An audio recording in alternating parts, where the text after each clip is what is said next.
The first order of business for the Electoral Department in the preparatory phase for the upcoming snap general election on December 1st, 2025 is obtaining the Governor General's approval for the 17 returning officers and securing ratification of the official writs of elections. Once approved, these returning officers will oversee the management and logistics of the elections within their respective constituencies. Now that the Prime Minister has announced the elections, the next stage is to have the returning officers appointed.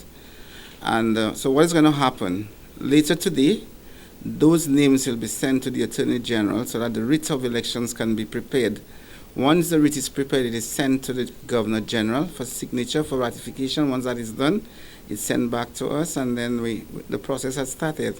Then the 17 returning officers will be responsible for managing the elections in each of the districts, the electoral districts. Chief Elections Officer Herman St. Helen confirmed that nomination day, set for November 21st, 2025, will be the definitive date for determining the official slate of candidates on the ballot paper.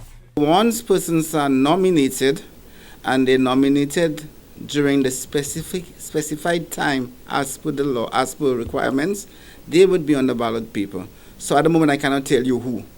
What I can say to you, the number of persons who have applied seeking the use of a symbol for them, for their use on the upcoming general elections. St. Helen disclosed a notable increase in the number of individuals seeking the department's approval for unique symbols or emblems. These individuals intend to vie as independent candidates for the majority of applications stemming from the Mico North constituency. Have you seen an increase in those numbers or one thing? There are lots. There are lots. I could tell you, interestingly, that Mico North has the most. So Mico North has about 5 persons. Vieux-Fort South has 1. Ancillary Canaries has 1. The regulars are there. Castries North has at least 2.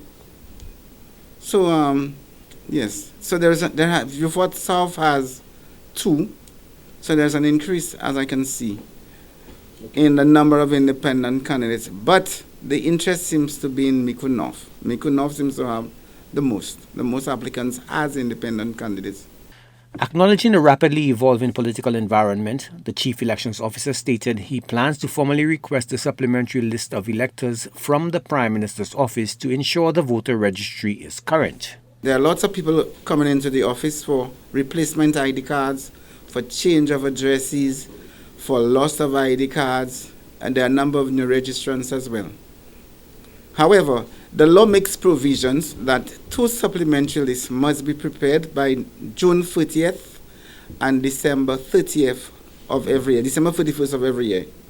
However, now that the Prime Minister has called the elections before the second supplementary list is ready, the law makes provisions that we have a cutoff date, and once we have the cutoff date, we then write to the Prime Minister, ask him to validate that list so that it can be used as the list for the general elections.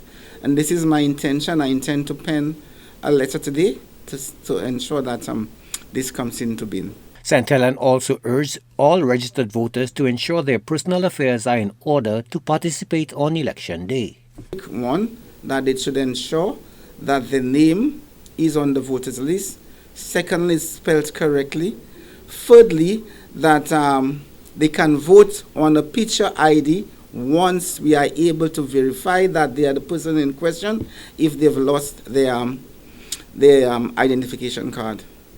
And I want to tell all St. Lucians, it's your right. Once you have attained the age of voting, you are free to participate in the upcoming general elections. The Chief Elections Officer assured the public that St. Lucia's electoral system maintains a continuous state of readiness, with the department working year-round to update processes and ensure smooth execution whenever a poll is announced. He emphasized that the crucial steps currently remaining are the formal appointment of returning officers and the subsequent intensive training of all election staff. Joachim Duplessis, HTS News Force.